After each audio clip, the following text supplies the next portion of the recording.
Oke, kali ini kita akan belajar tentang penyebab terjadinya korupsi. Kita melihat pada dua faktor. Yang pertama adalah faktor internal dan yang kedua adalah faktor eksternal.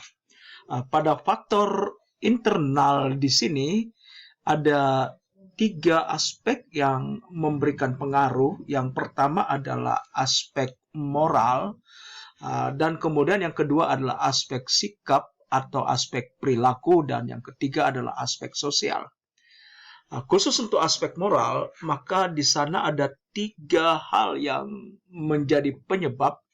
Yang pertama adalah keimanan yang lemah, kemudian kejujuran juga yang sangat lemah, serta tidak ada rasa malu atau lemahnya rasa malu. Pada aspek perilaku atau aspek sikap, di sana ada penyebabnya adalah pola hidup konsumtif.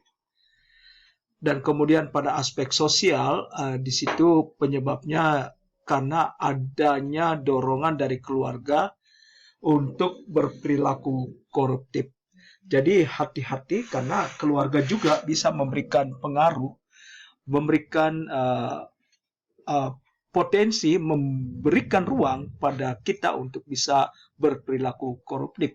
Ketika mereka mendorong, mereka memaksa, mereka inginkan sesuatu yang lebih dari apa yang kita sanggupi. Kemudian faktor yang kedua adalah faktor eksternal. Faktor eksternal ini ada 5 aspek ya. Yang pertama aspek ekonomi, aspek politik, aspek manajemen dan organisasi, aspek hukum, dan aspek sosial. Pada aspek ekonomi, ini bicara tentang pendapatan atau gaji yang tidak mencukupi kebutuhan. Memang kalau kita bicara pendapatan atau gaji, maka kita tidak akan pernah merasa cukup. Inilah yang kemudian mendorong seseorang bisa melakukan tindakan korupsi. Ketika seseorang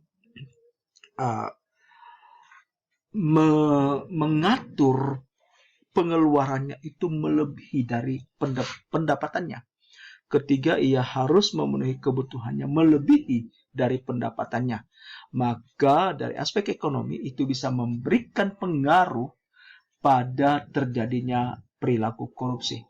Kemudian aspek politis. Aspek politis di sini ya, ada tiga ya. Ada tiga yang menjadi penyebab di sana, yaitu ketidakstabilan politik, instabilitas politik, dan kemudian ada kepentingan politik di sana, dan kemudian ingin mempertahankan kekuasaan, ingin meraih dan mempertahankan kekuasaan. Kemudian pada aspek yang ketiga, aspek manajemen dan organisasi, di sana ketiadaan akuntabilitas, susah dipercaya lagi, tidak ada transparansi dan seterusnya. Kemudian aspek hukum, buruknya wujud perundang-undangan, sehingga tidaklah mengherankan kalau kemudian ada orang yang mengatakan bahwa hukum itu tajam ke bawah, tumpul ke atas. Jadi undang-undang dibuat untuk kepentingan-kepentingan tertentu atau untuk melindungi kepentingan-kepentingan seseorang atau sekelompok orang. Lemahnya penegakan hukum.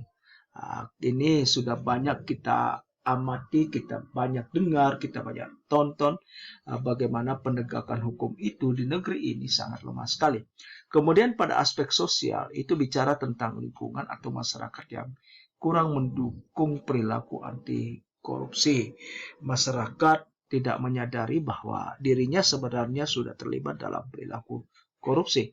Ketika dia membutuhkan pelayanan publik, seringkali mengabaikan tahapan demi tahapan, memberikan uang pelicin, memberikan suap kepada para pelaksana pelayanan publik, sehingga ingin diprioritaskan, ingin mendapatkan kesempatan untuk bisa urusannya itu lebih cepat selesai, walaupun dia itu datang belakangan.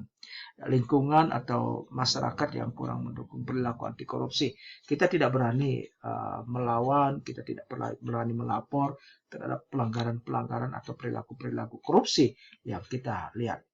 Oke, inilah dua faktor ya, faktor internal dan faktor eksternal yang menjadi penyebab terjadinya korupsi. Tugas berikutnya adalah kalian melakukan resitasi, cari referensi-referensi yang tepat untuk bisa menjelaskan faktor internal dan faktor eksternal itu. Terima kasih.